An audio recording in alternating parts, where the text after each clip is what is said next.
Et comment ça va? À Staten Island, l'étudiante Vénus vérifie son email et découvre qu'elle a été acceptée à CalArts pour la photographie. Elle commence à répondre, mais hésite, sans savoir si elle accepte ou non, car elle ne veut pas laisser sa mère seule. À ce moment, une notification montre que son crush, JP, l'a identifiée sur une photo qu'elle a prise, alors elle aime. Ensuite, Vénus reçoit un appel vidéo de son ami Sydney et elle discute de plusieurs sujets. Sydney mentionne un nouveau jeu en ligne appelé Nerve, qui a du succès. Vénus regarde une vidéo à ce sujet et une voix robotique explique que les gens doivent compléter des défis étranges pour gagner de l'argent. En s'inscrivant, les utilisateurs peuvent choisir d'être un spectateur anonyme ou un joueur. Sydney adore l'idée, mais Vénus trouve ça suspect. Après, Vénus va dans la cuisine et discute la question de l'université avec sa mère, Nancy, qui ignore ses plans réels. Nancy ne sait pas que Vénus s'est inscrite à CalArts. Elle pense que sa fille étudiera à Staten Island et qu'elles pourront encore vivre ensemble. Vénus suggère de louer la chambre de son frère décédé, mais Nancy refuse, n'ayant pas encore surmonté la perte. Plus tard, Vénus va au match de football des élèves pour prendre des photos pour le journal de l'école. Sydney demande à quelqu'un de la filmer pour le Nerve avant de retrouver ses collègues Pom-Pom Girls. L'équipe commence la routine normale, mais à la fin, Sydney surprend tout le monde en montrant ses fesses. Il s'avère que c'était un défi du jeu et elle a été payée pour cela. Bientôt, des adolescents dans tout le pays font des choses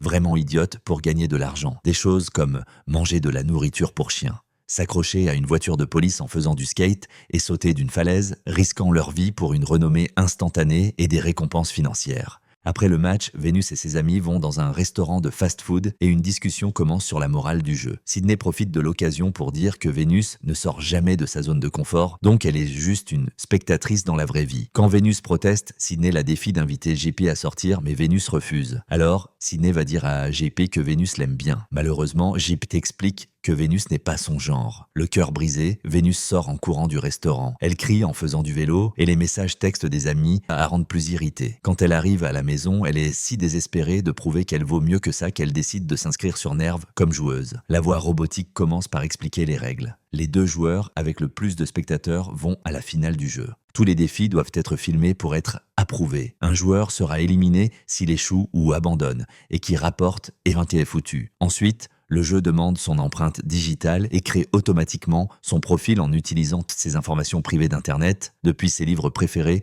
jusqu'aux informations de son compte bancaire. Le premier défi qu'elle reçoit est d'embrasser un étranger dans un restaurant pour 100 $. Alors, Vénus appelle son ami Tommy pour lui donner un lift. Tommy l'avertit que certains enfants sont morts à cause de Nerve, mais Vénus ne le croit pas, pensant que le jeu aurait été fermé si c'était vrai. Utilisant sa connaissance du Deep Web, Tommy explique que le jeu ne peut pas être arrêté parce que tout le monde qui se connecte devient un nouveau serveur. Au restaurant, Vénus met trop de temps à décider sur une personne et son téléphone lui rappelle qu'elle est à une limite de temps. À la fin, elle choisit un gars appelé Yann parce qu'il est en train de lire son livre préféré. Vénus commence à parler du livre pour attirer l'attention de Yann et s'interrompt pour l'embrasser soudainement. Pendant que Tommy enregistre. Elle compte les secondes dans sa tête et quand elle termine, retourne vers Tommy pour confirmer qu'elle a reçu l'argent. Alors, la musique commence à jouer dans le restaurant et Yann chante avec, dansant sur les chaises tout en regardant Vénus. Elle pense qu'il chante pour elle, mais Tommy clarifie que cela aussi est un défi. Yann reçoit son argent et s'assoit avec le duo. Après avoir terminé, il explique que quelqu'un lui a donné le livre comme partie du défi. À ce moment, Yann et Vénus reçoivent un nouveau message les défiant d'aller en ville ensemble pour une somme plus importante. Vénus refuse, disant qu'elle voulait seulement faire un défi pour s'amuser. Tommy soutient sa réponse, mais Yann insinue que Vénus fait des choses seulement parce que ses amis lui disent de les faire et s'en va. Blessée, Vénus suit Yann jusqu'au parking et prévient qu'elle n'est pas le type de personne qui accepte des défis, mais il veut qu'elle vienne avec lui quand même. Le duo monte sur la moto de Yann et traverse le pont pour arriver à la ville, enregistrant tout. Pendant ce temps, Sydney sort avec des amis faisant un autre défi qui implique de faire semblant de péter sur les gens en utilisant une application. Elle gagne beaucoup de fans pour cela, mais son humeur chute un peu quand elle réalise que Vénus a rejoint le jeu et gagne rapidement des spectateurs aussi. Quand la promenade se termine, Vénus et Ion se séparent pour suivre leur nouveau défi. Le prochain défi pour elle est d'essayer une robe d'un magasin très chic, ce qui génère une notification immédiate pour sa mère, Nancy. En entrant dans le magasin, Nancy reçoit des notifications parce que le compte conjoint reçoit de l'argent au nom de Vénus. Elle essaye d'appeler sa fille, mais Vénus ignore et trouve la robe. Elle faillit retirer la robe du mannequin,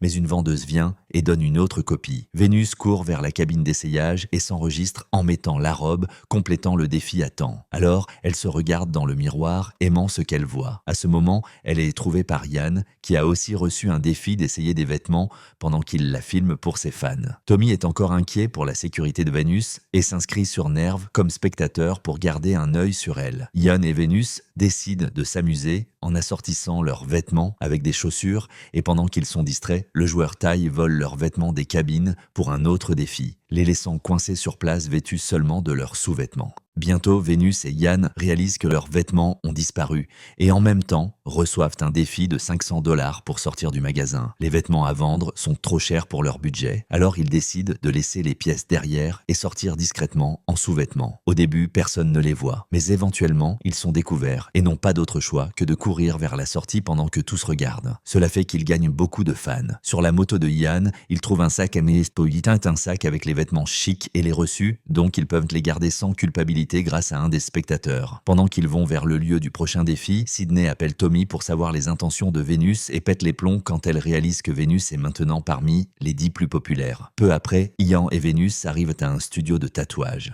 Au studio, Vénus doit faire un tatouage que Ian doit choisir pour elle. Il regarde plusieurs dessins et n'aime rien. Alors il décide de dessiner lui-même et demande au tatoueur de corriger. Vénus s'assoit sur la chaise et pendant qu'elle souffre avec l'aiguille, le nombre de ses abonnés continue de croître. Pour la distraire de la douleur, Ian joue une musique qu'elle aime et écoute l'histoire de son frère qui est mort. Quand le tatouage est prêt, Vénus regarde dans le miroir et est agréablement surprise de découvrir un phare, comme dans le nom de son livre préféré. Pendant ce temps, à une fête, Sydney réalise que Vénus continue de gagner des fans et sa jalousie grandit. Tommy regarde tout cela et finalement perd patience, appelant un ami hacker pour obtenir plus d'informations sur Yann car il n'apparaît sur aucun site public. Son ami envoie une clé d'accès pour entrer dans le Deep Web. Tommy découvre que Ian a déjà joué au jeu avant et a été impliqué dans un incident qui a tué un joueur. Terrifié, Tommy appelle Vénus pour la prévenir, mais elle ne répond pas. Revenant à Ian et Vénus, ils reçoivent un nouveau défi demandant que Ian conduise la moto les yeux bandés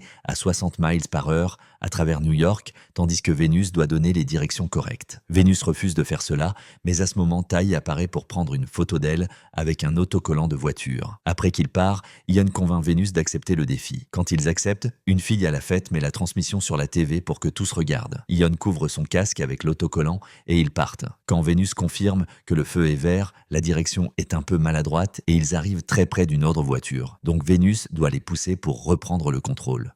Avec un mélange de toucher son corps et de paroles, Vénus guide Ian à travers les rues pendant qu'il va de plus en plus vite. Ils faillissent heurter un feu rouge, mais Vénus fait accélérer Ian et ils croisent au dernier moment. Après avoir passé par un tunnel, ils terminent enfin le compte à rebours et Ian dégage la vue pour arrêter la moto juste avant de heurter un portail. Ensuite, le duo célèbre avec un baiser. À la fête, Sydney est incroyablement jalouse et demande à spectateurs de lui donner un meilleur défi. À ce moment, elle est trouvée par Ty qui demande de former une équipe. Sydney refuse et Ty donne son numéro avant de partir. Pendant ce temps, Nancy appelle Tommy voulant savoir si son compte est en train d'être piraté parce qu'elle continue de recevoir de l'argent de donateurs anonymes. Tommy, une histoire sur Vénus jouant au poker en ligne pour enlever Nancy de leur dos. Revenant au duo, ils s'amusent sur un carrousel pendant qu'ils se rapprochent en parlant de leur situation familiale. Cela est en train d'être enregistré et une Sydney jalouse essaie d'appeler Vénus qui ne répond pas. Ian lui demande pourquoi et Vénus commence à expliquer comment Sydney la rabaisse toujours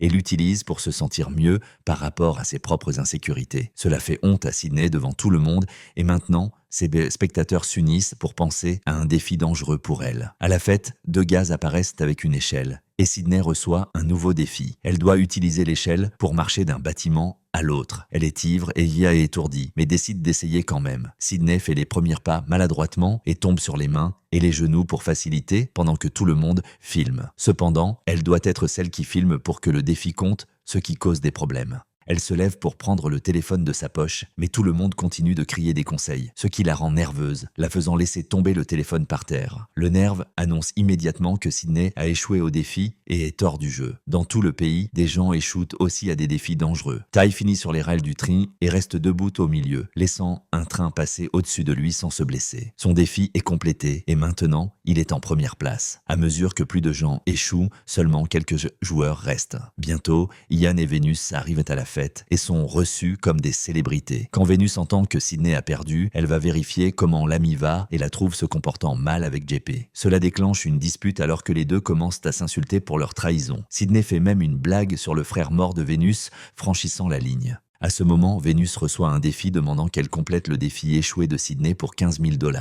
Anxieuse de vengeance, Vénus accepte immédiatement et va jusqu'à l'échelle. Vénus est beaucoup moins maladroite que Sydney et ayant besoin de peu de pause, elle marche rapidement sur l'échelle et atteint le bâtiment voisin. Pendant que tous célèbrent, le nerve annonce que Vénus est en première place. Après, Tommy la trouve et dit que sa dispute avec Sydney a été mise en scène par Ian parce que sérieuse, Vénus sort en courant de la fête et Ian la suit. Les gens continuent de filmer. Alors Ian la traîne vers l'ascenseur et explique que c'est plus compliqué qu'il n'y paraît, mais il ne peut pas raconter maintenant. Vénus ne le croit pas et est fatiguée des risques. Alors elle sort en courant du bâtiment et trouve un policier pour lui expliquer le jeu. Le policier ne voit pas quel crime est en train d'être commis et les spectateurs proches commencent à l'appeler rapporteuse. En même temps, Nancy découvre que son compte bancaire a été vidé. Elle appelle Vénus, qui est en panique parce que Ian vient de partir en moto. À ce moment, Ty apparaît et demande des excuses avant de donner un coup de poing à Vénus, laissant inconsciente pour son défi. Quelques instants plus tard, Vénus se réveille dans un entrepôt où quelques lumières révèlent la phrase « Rapporteur est foutu » et un écran d'ordinateur. La voix robotique explique que Vénus est maintenant leur prisonnière pour avoir brisé les règles. Ils contrôlent sa vie et celle de sa famille, ce qu'ils prouvent en montrant plusieurs documents importants sur l'écran. La seule façon de sortir du jeu maintenant est de gagner la manche finale, pour laquelle